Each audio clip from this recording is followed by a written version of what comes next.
All things work together for good. Not some things, not most things, but all things.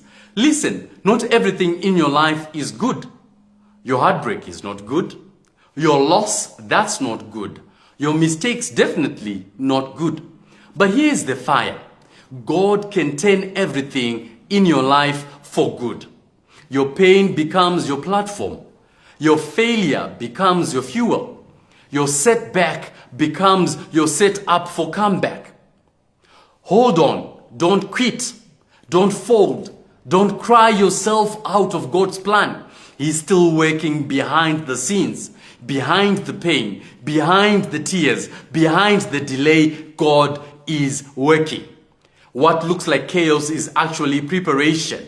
What feels like defeat is actually God designing your victory. So keep walking, keep trusting, keep believing, because your story is about to become a testimony that shakes the heavens.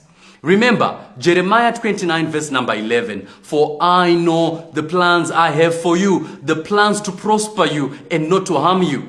Philippians chapter number 1 verse number 6, he who began a good work in you will carry it out to completion until the day of Jesus Christ.